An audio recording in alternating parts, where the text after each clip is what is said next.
오늘 신학 정립은 광야 신학 정립을 하겠습니다. 광야 교회 신학을 정립하겠습니다. 광야 교회라는 단어는 그 스데반이 길게 사도행전 7장에 설교할 때 38절에 처음이자 마지막이죠. 그거는 바로 이스라엘이 출애굽을 해가지고 40년 광야 생활한 것을 광야교회다, 그렇게 이름을 붙였어요. 근데 그 교회는 뭐 아시다시피 예수님이 처음 만드신 단어다, 그렇게 말씀드렸죠. 그것은 교회는 의뢰 예수님이 주님의 교회가 교회지 다른 교회는 교회가 아닙니다. 그런데 광야 40년을 광야교회라 그렇게 계시하신 것은 바로 주님의 교회는 광야교회고, 그 광야교회는 출애굽의 구원을 내 실제를 주님이 성취하셨다, 그런 계시가 되겠어요. 우리가 성경을 해석하거나 또 신학 정립을 하거나 이럴 때 아주 중요한 사실이 있습니다. 그건 뭐냐면은 그냥 그것만 단독으로 해석할 수 있는 게 아니에요. 성경은 원칙적으로 구약에서 계시하신 것이 신약에서 성취한 거예요. 그냥 구약에서 계시한 것을 주님에 의해서 성취되는 것이죠.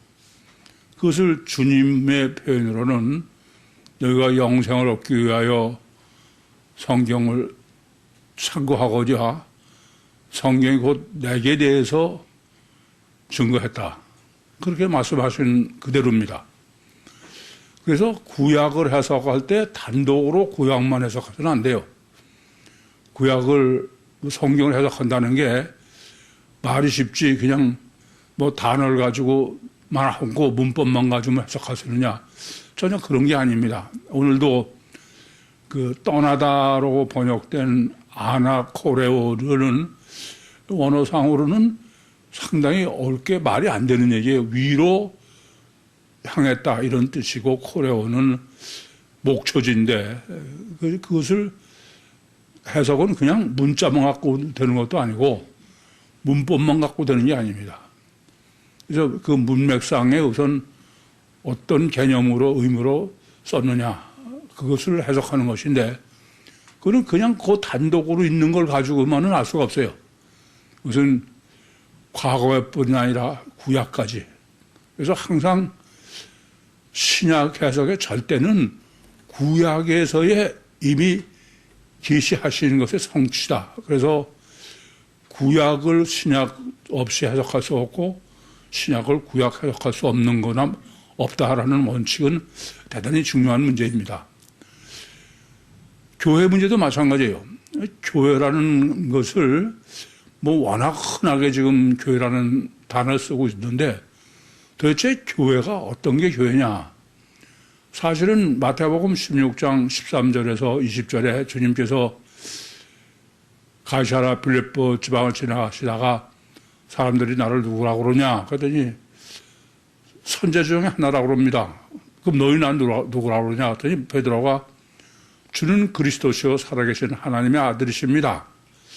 그랬더니 주님께서 바요나 시모나, 호칭이 대단히 중요하죠. 자연인 바요나 시몬의 아들 요한, 바요나 시몬,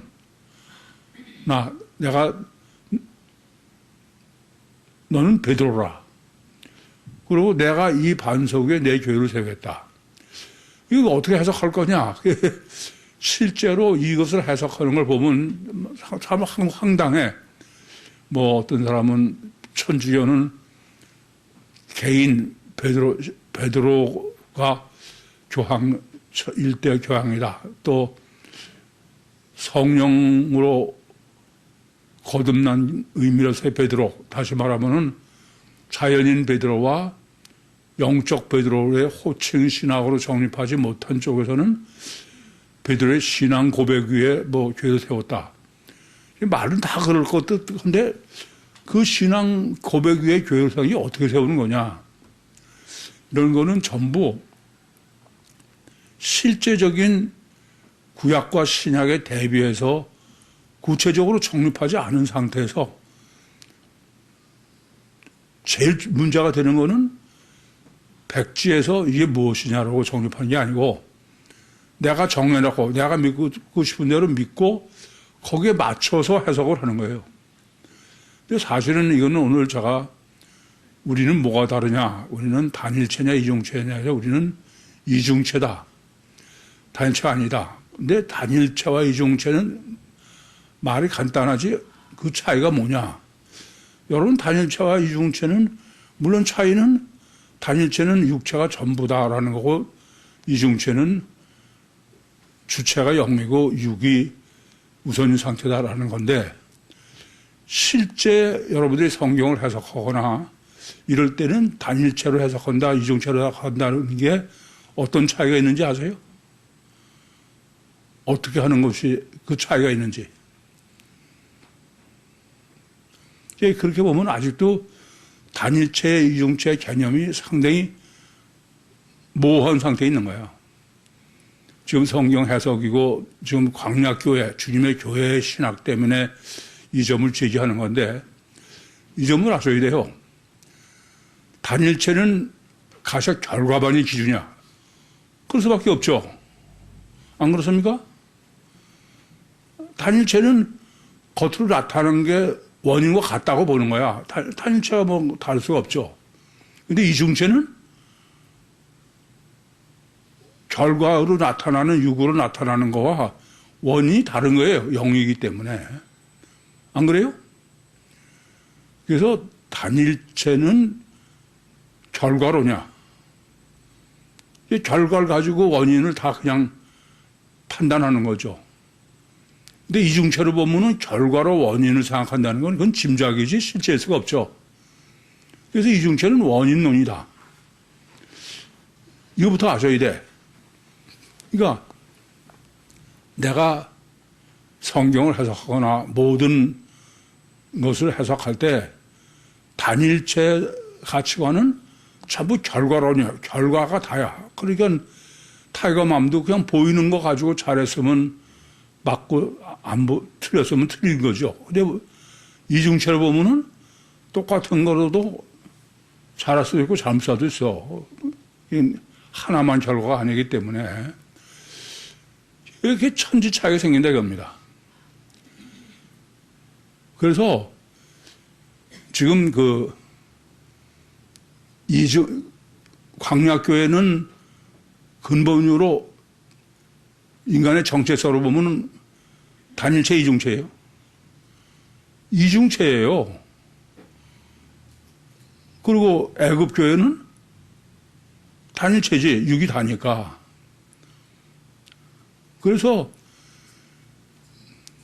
단일체인 세상교회, 애굽교회라고 제가 표현하는 거는 전부 결과론이에요. 그냥 결과가 원인이다 이겁니다. 실제로는 만약에 단일체면은 원인과 결과는 같을 수밖에 없어요. 근데 이중체라면은 같을 수도 있고 다를 수도 있죠. 전혀 틀리다 이겁니다. 그래서 단일체에서 이중체로 가치관이 바뀐다는 얘기는 단순히 나는 단일체를 믿고 이중체를 믿는다는 게 아니야. 한 발 더 나가보면 결과론이냐 원인론이냐. 만약에 단일체면은 구약의 계시를 신약의 성취로 해석하는 게 그게 합당한 게 아니에요. 뭐 단일체도 똑같을 텐데.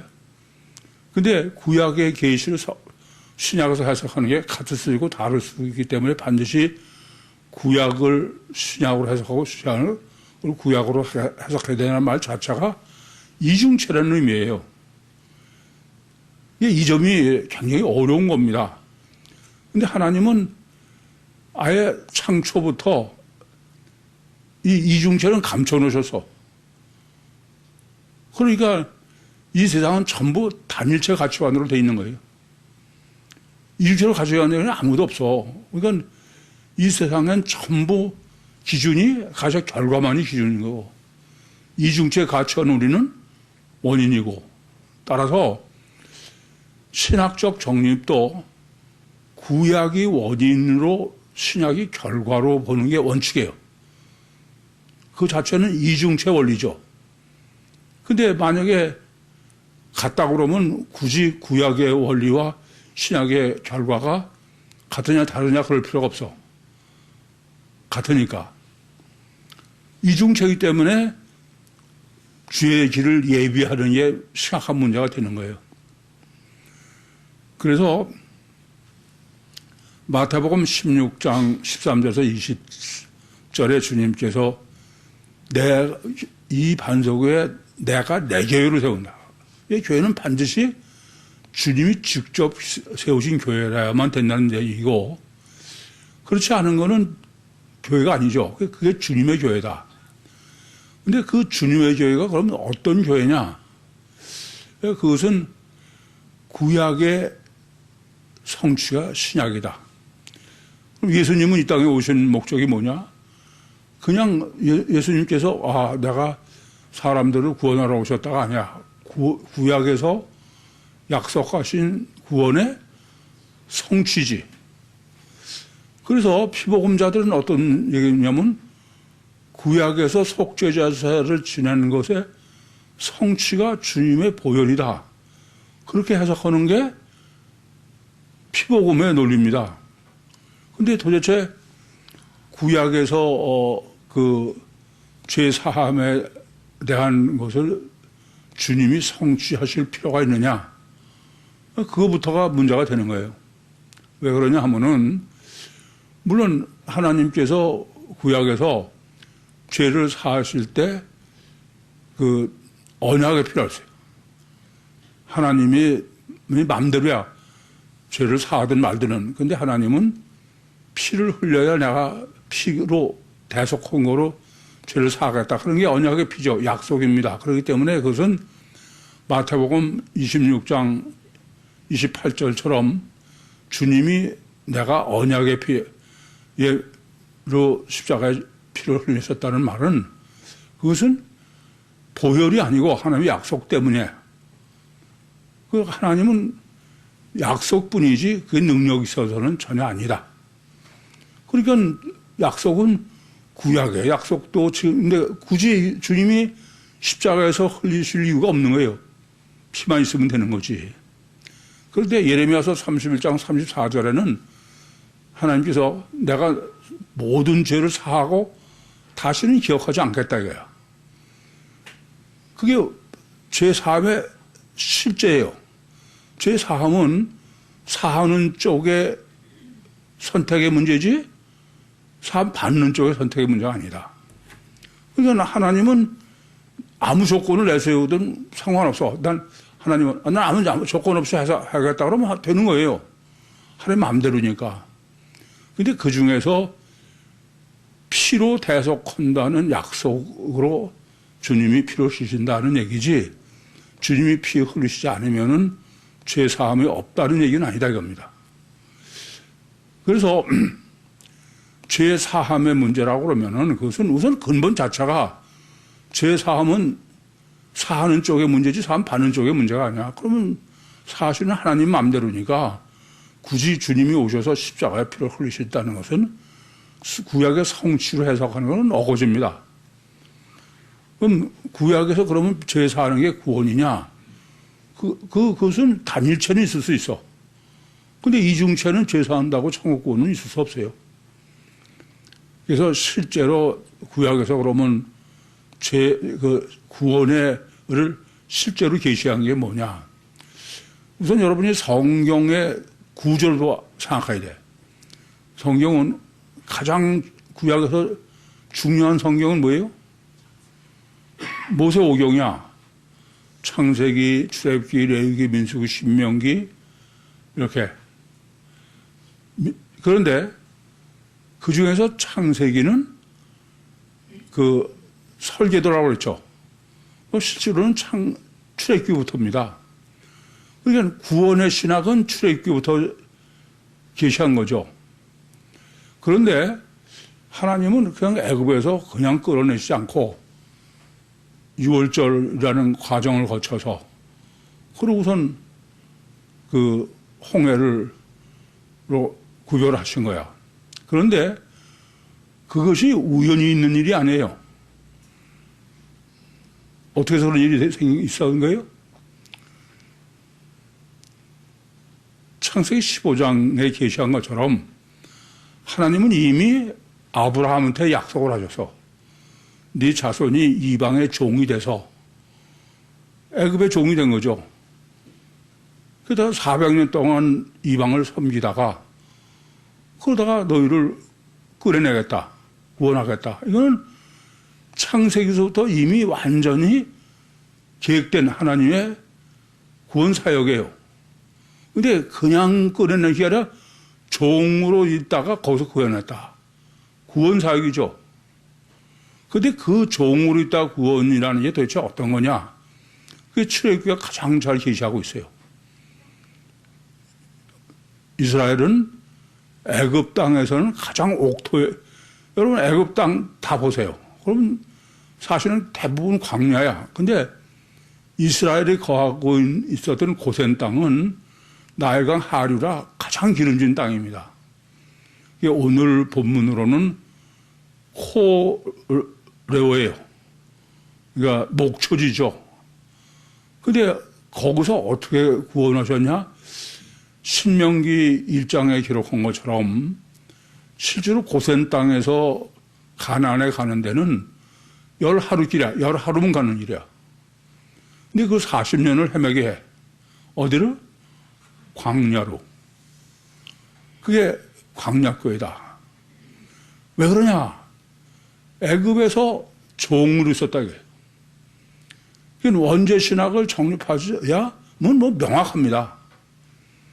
원죄가 뭐가 원죄예요? 육은 살고 영이 죽는 거야. 영이 죽었다는 게 어떻게 해서 죽는 거예요? 자유가 없는 거야. 마귀한테 잡혀 있는 거야.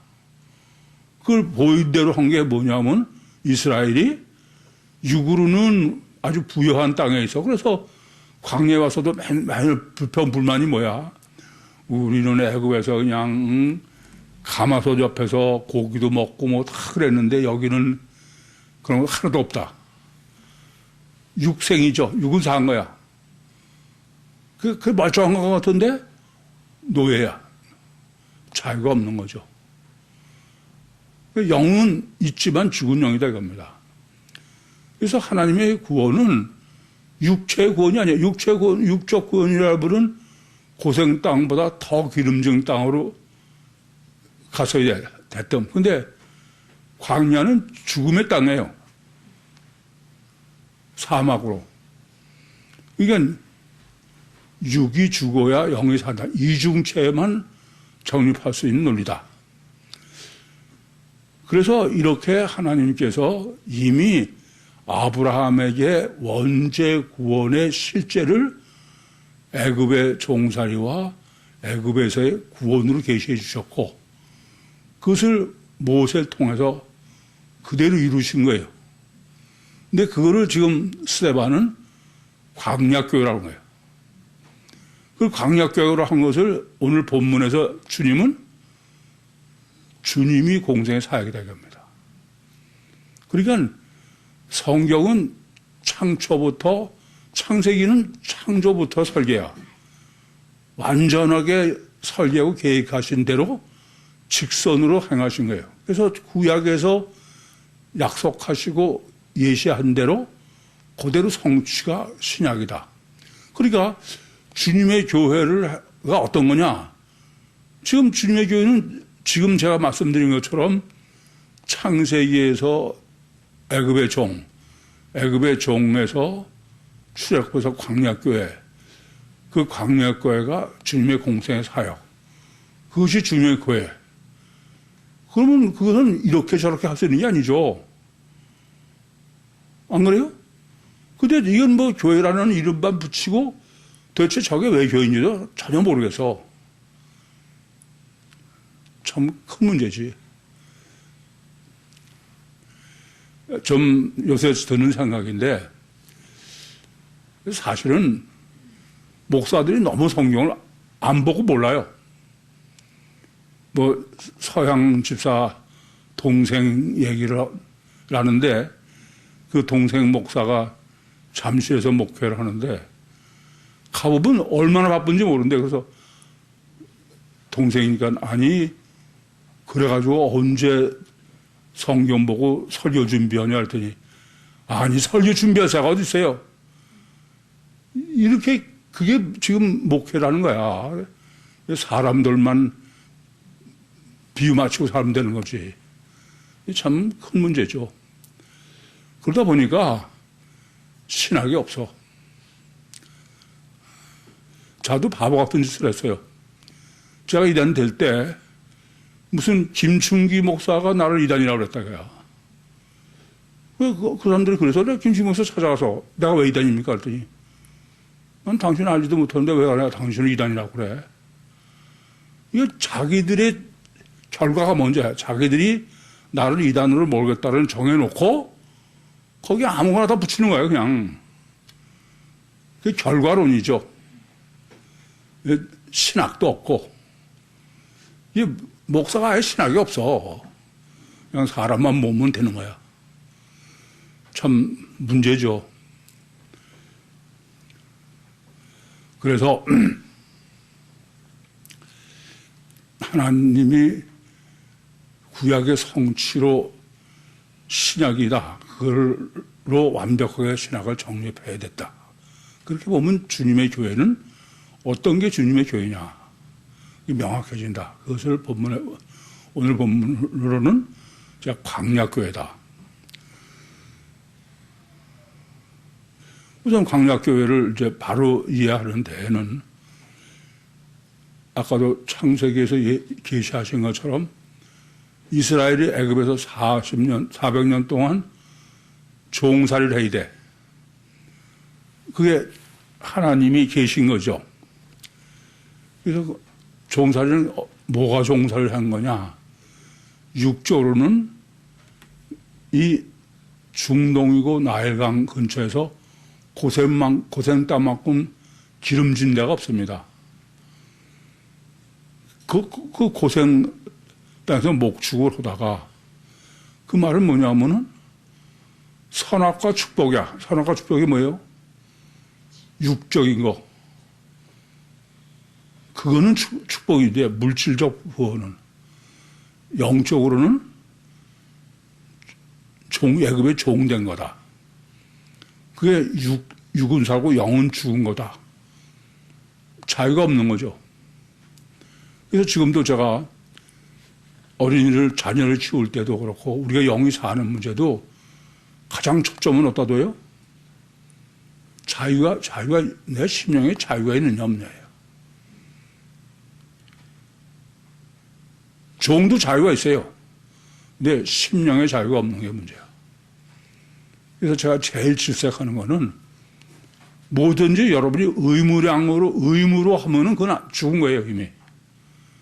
의무로 해서는 안 돼. 얼마나 내가 심령에 자유가 있느냐.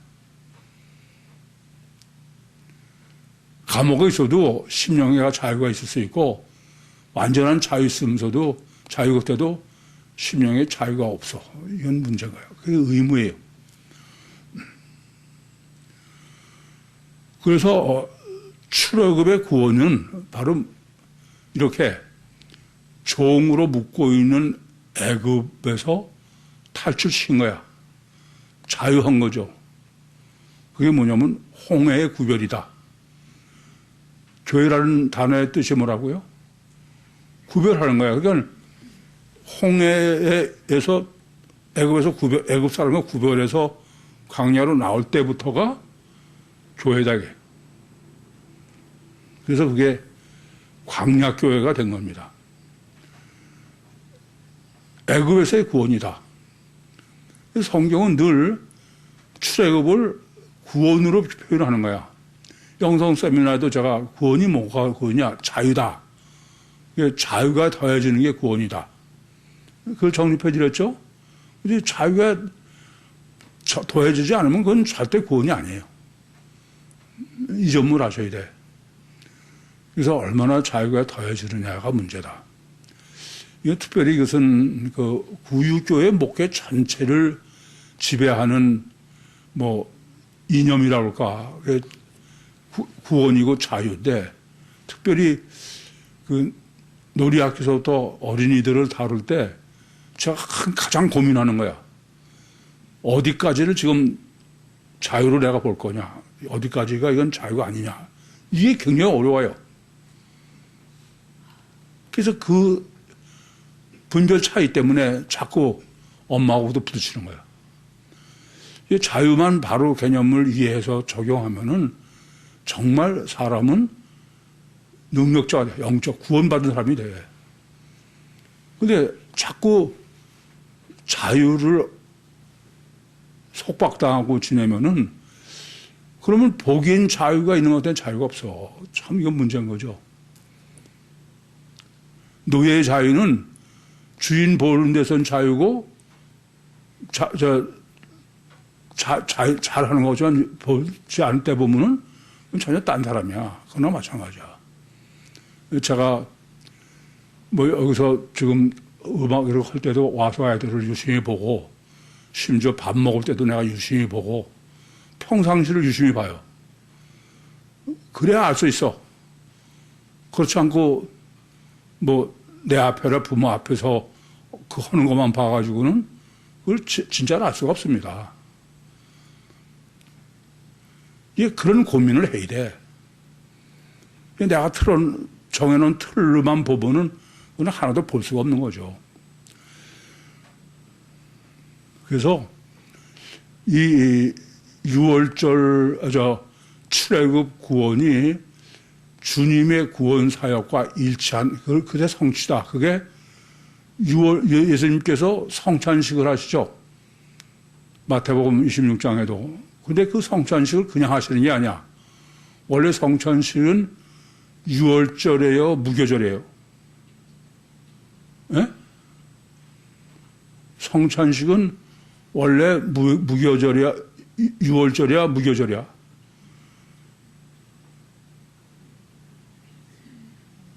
예? 뭐요?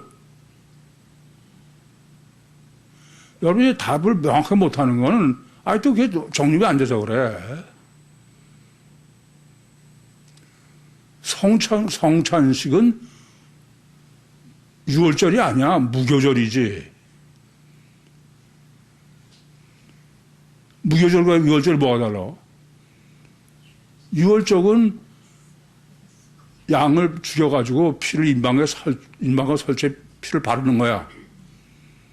그래서 죽음의 사자가 패스오버 지나가는 거야. 그리고 무교절은 그 후에 양을 먹는 거예요. 떡을 먹는 거야. 그래서 성찬식은 6월절이 아니에요. 무교절이지. 그 피 제4함이 성찬식이 아니다 이겁니다. 성찬식은 성령을 먹는 거야.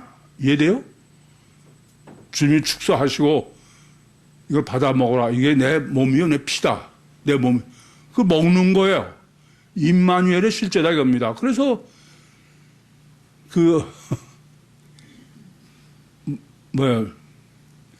가룟 유다한테도 떡을 초에다 쥐어서 주세요. 받아 먹으니까 마귀가 들어갔다. 그렇게 성경 계시해. 그러니까 떡이 마귀죠. 그런 것처럼 성찬식의 떡은 성령이라는 의미지. 이게 절대는 여러분 잘못하시면 안 돼. 피부검사는 자꾸 6월절로 이래. 그래서 고린도전서에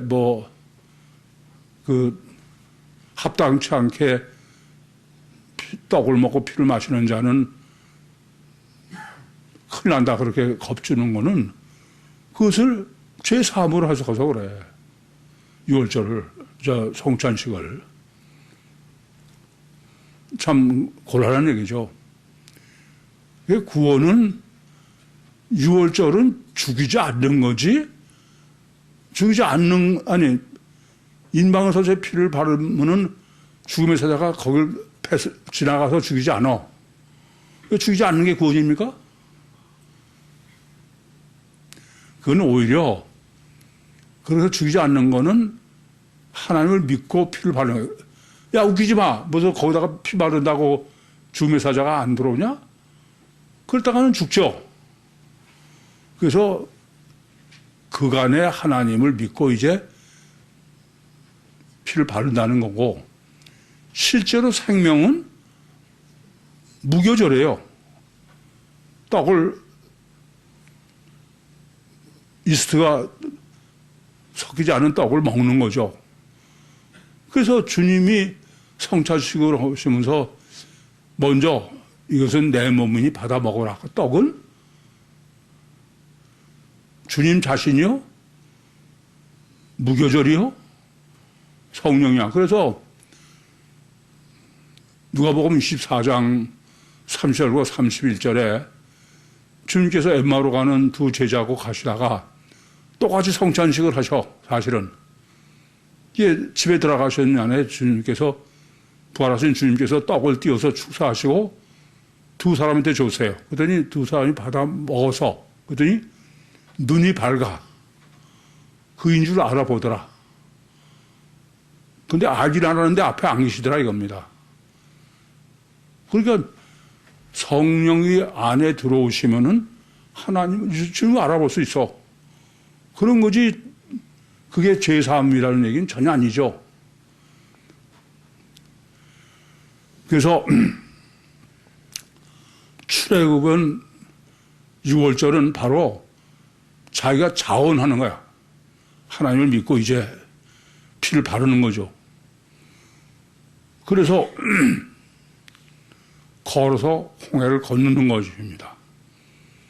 인격적 관계가 됐다 그런 얘기지. 그러니까 14장 13절에 너는 가만히 있어서 너의 구원을 봐라. 그렇게 계시하는 것입니다. 그래서 살아있는 땅에서 혁명적 전환이야. 홍해를 건너서 광야로 오는 그것은 원죄 구원이고 영이 죽은 사람의 육이 죽은 게 아니에요. 영이 죽은 사람이 영을 살리는 거지. 그게 성경이 얘기하는 출애굽의 구원이다. 그래서 그게 광야교회인 거야. 광야교회는 살아있는 땅, 육의 목초지에서는 몸은 잘 먹고 부역에 살았지만 자유는 뺏긴, 영은 죽은 노예인,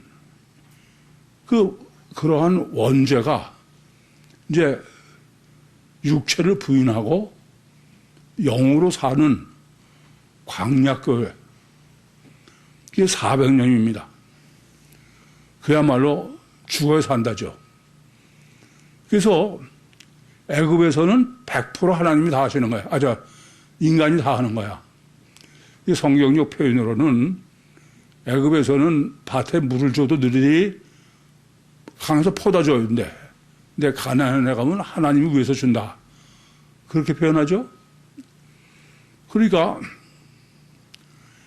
죽으면 산다. 그 말은 광야에 오면은 내가 농사 지는 게 아니고 하나님이 다 만나도 하나님이 주시고 그래서 홍해를 건너와서야 말씀을 주시는 거야. 그게 성전의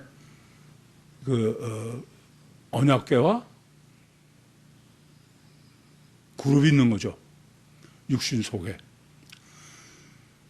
그게 광야교회의 구원이다. 그게 광야교회는 육체가 죽여야 영이 사는, 그래서 육이 살고 영이 죽은 것의 대비죠. 그러니까 애굽에서 육이 산, 풍족하게 산, 그러면서 영적으로는 애굽인의 종이 된, 영은 죽은 그 원죄에서 광야교회에서는 육은 부인하고 다 하나님한테 맡기는 거야.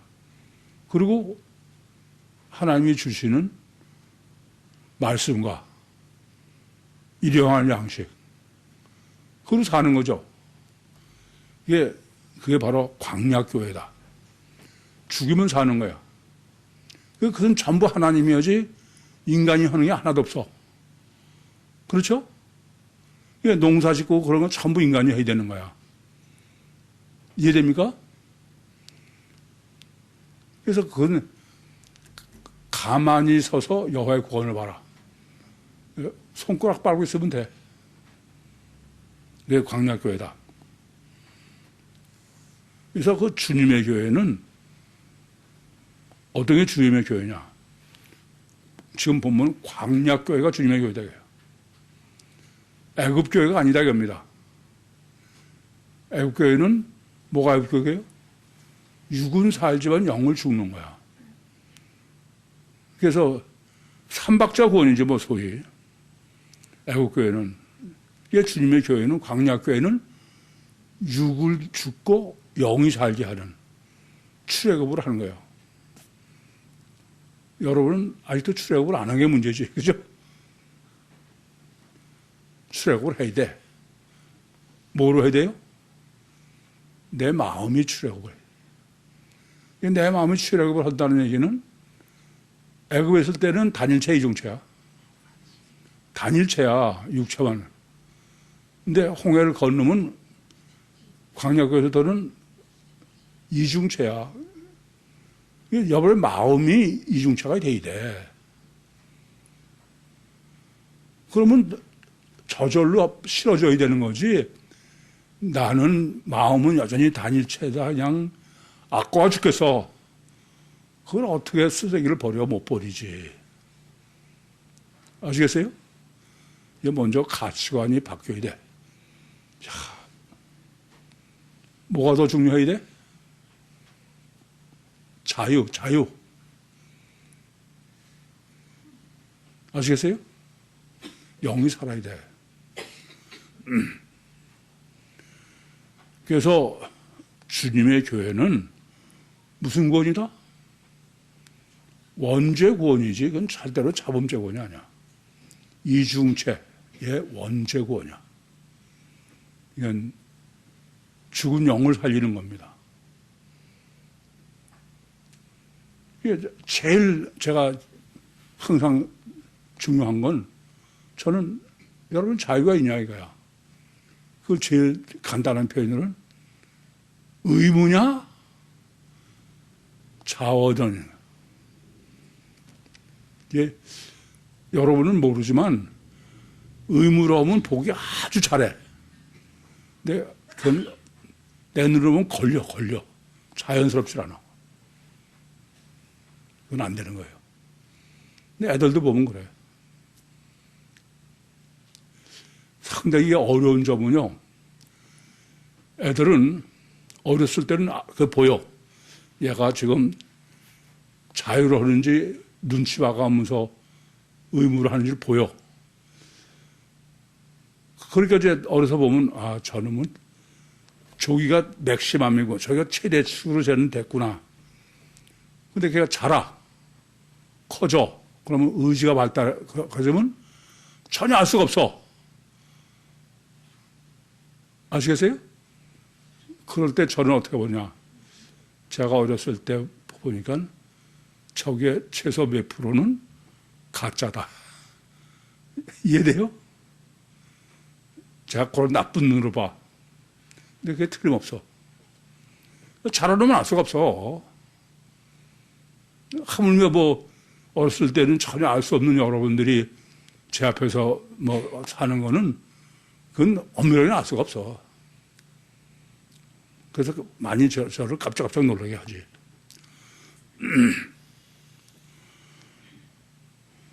그것을 지금 본문에서는 무리가 뭐예요? 단일체 이중분의 원죄가 무리죠. 무리들이 어디를 떠나? 인번이에요. 폴리스. 애굽을 떠나서, 그래서 걸어서 자원에서 오는 거예요. 어디로? 광야로. 그게 주님의 교회야. 자원에서 오는 거지. 이 세미나도 절대로 설득해서 하면 안 돼. 언제까지 기다려야 되냐? 아버지께서 이끄실 때까지. 그 걱정하는 사람, 그러다가 안 이렇게 할 수 없지. 그건 하나님이 아무리 이끌어도 안 될 사람이야. 그래서 저는 뭐 간단하게 포기해.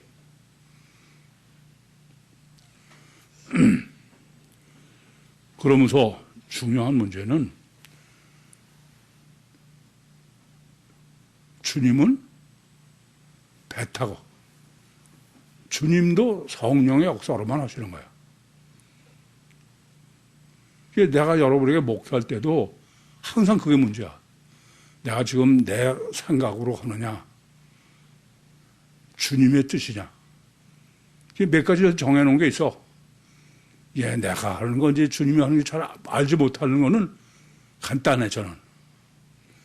그런데 누가 세미나 받겠다 그러면 저는 이유가 없어. 내가 이걸 해야 되냐 하는데 저는 그런 생각을 안 해, 아예. 왜냐하면 저는 늘 기도를 전 주님이 보내주신 게 아니면 저는 싫습니다 그랬으니까 주님이 보내셨구나 그러고 하는 거야. 여러 가지가 있습니다만은 그러면 항상 어떠냐? 주님이 하시는 거지, 주님이. 마찬가지예요. 모세가 그걸 뭐냐면 모세로 이미 계시를 했어요. 예수님이 하신 게 하나님 성령의 전기줄로 했다는 걸. 그것을 예수님은 마태복음 12장 28절에 내가 하나님의 성령을 힘입어 귀신을 쫓아낸다 그러셨고 그런 거지. 내가 다니쳐라, 내가 귀신을 쫓아, 그렇지 않아. 마찬가지로 모세가 표적으로 행한 건 어떻게 한 거예요? 그건 모세가 한 게 아니야. 전부 모세는 전깃줄이죠. 모세를 통해서 하나님이 하신 거야. 따라서 광야교회인 주님의 교회는 주님이 목회를 써야 돼. 그것만 잘 정립해서 하면 목회자가 고민 안 해. 주님이 안 해주시면 문 닫을 테니까. 주님이 해주시면 하고. 얼마나 자유로워. 연말 되면 내년 전도 목표 세우고서 무슨 그런 웃기는 짓 안 해도 되지. 괜히 들벗고 그러지 않아도 돼.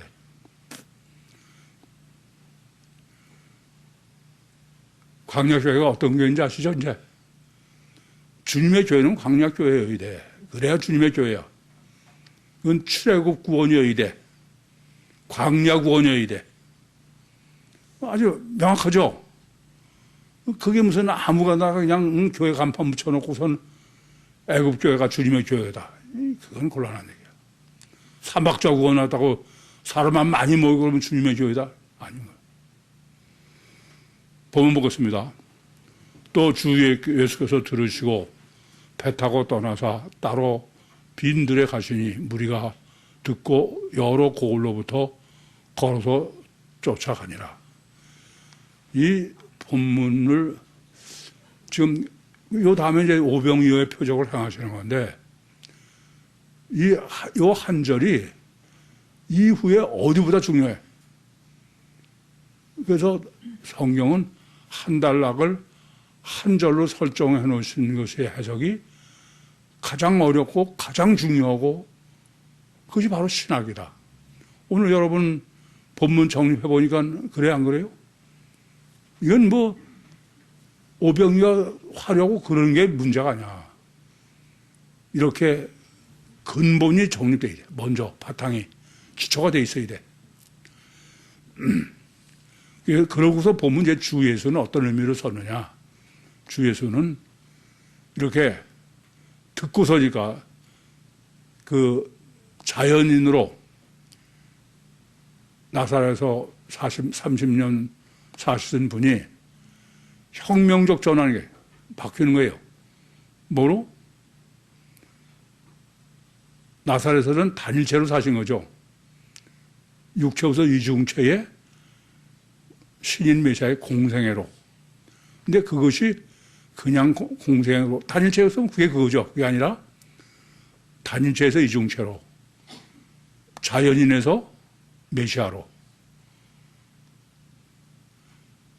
경제활동을 하던 분이 공생의 사역으로 혁명적 전환을 이루는 거다.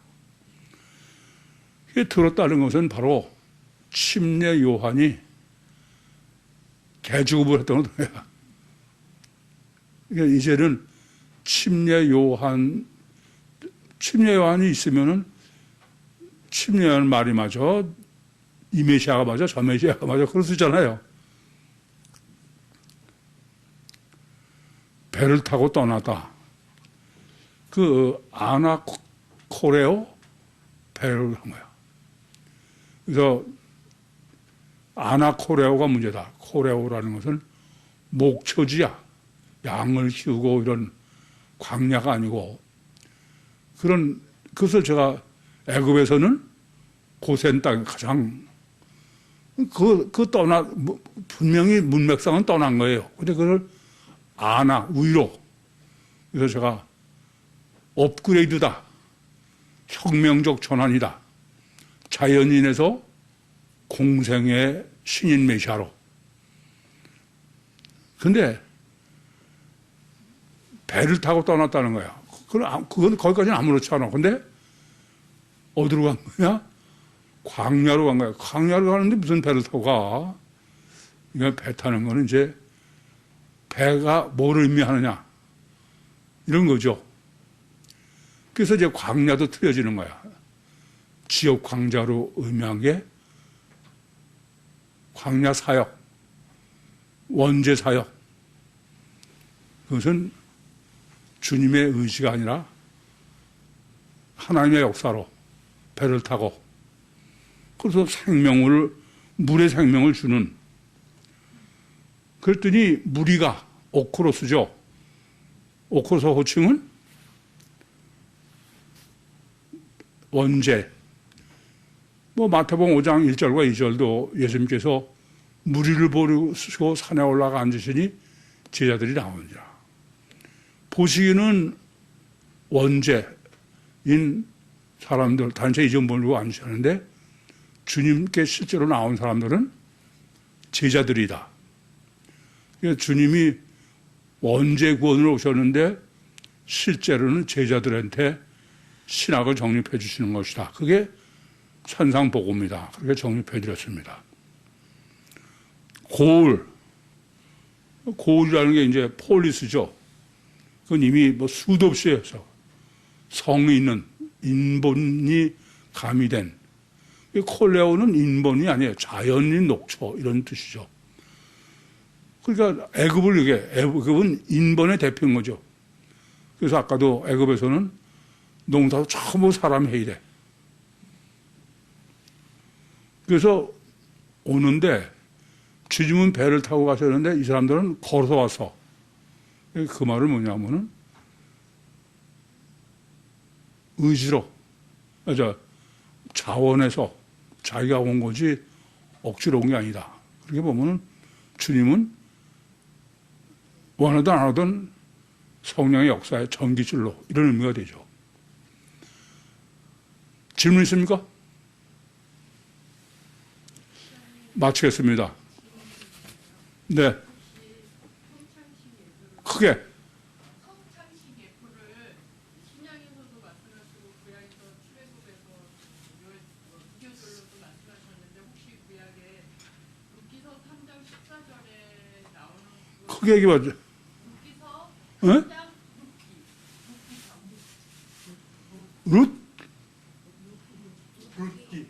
룻기. 네, 3장 14절에 거기도 그 성창식 예표로 해석을 해도 괜찮은 건지. 그거 뭐라고 써 있는지 난 모르겠는데.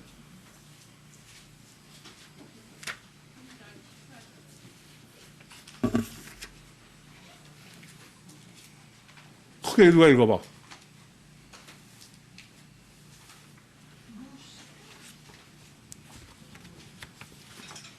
그래서 난 지금 뭔지 모르겠는데 우선 미리 하나 말씀드리는 거는 다른 거를 뭐로 어떻게 해석하는 게 그걸 함부로 하면 안 돼요. 이게 분명히 그것을 성취한 거로 해야지. 근데 루키스 그거는 뭐 500, 그 자손 얘기 그 접니까? 뭔데? 제가 한번 읽어봐도 될까요? 식사 때에 보아스가 롯에게 이르되 이리로 와서 떡을 먹으며 내 떡 조각을 초에 찌으라. 롯이 곡식되는 자 곁에 앉으니 그가 볶은 곡식을 주매 롯이 배불리 먹고 남았다. 그러니까 지금 그 오벳이 그 루시죠. 룻에게 떡을 띄워주는 얘기입니까? 예? 보아스가 룻에게. 그런데 그거를 왜 꼭 성찬식으로 해석을 해야 돼? 이게 성찬식은 물론 생명이에요. 그런데 성찬식의 생명은 영적 생명이지 육적 생명 얘기가 아니야. 근데 그거를 거기까지 비약해서 할 이유가 없다 이거야. 그렇게 해석할 수밖에 없는 이유가 있어야 돼. 그런데 무교절에 대해서는 왜냐하면 그 실제로 예수님이 성찬식을 하실 때 보면은 시작은 뭘로 하셨냐면 6월절로 시작을 하세요. 그런데 이 6월절 잔치를 너희와 함께 먹기고 원하고 많았다. 그것은 6월절을 하려고 그러는 게 아니고 출애굽의 구원을 내가 성취하러 왔다. 그래서 성찬식을 하신 거야. 그래서 성찬식을 할 때 먼저 뭘 했냐? 떡을 먼저 해서 잔을 먼저가 아니라. 그래서 나중에 아까도 누가복음 24장 30에서 31절이지만 거기는 잔이 없어요. 떡으면서 이것은 내 몸, 앞에서 내 몸이다 그런 거니까. 이건 보혜사 성령의 실제성이죠. 그런 거를 누가 그렇게 그걸 가지고 다른 사람이 설교도 할 수 있어. 근데 그거는 성찬식의 의미를 과연 알고 하느냐의 문제가 돼. 이해됩니까? 그리고 지금 얼른 그 듣고 보니까 그 보아스가 성찬식의 예표를 할 필요가 있느냐, 우선. 무슨 말인지 알았죠? 그걸 할 필요가 있느냐, 이거야.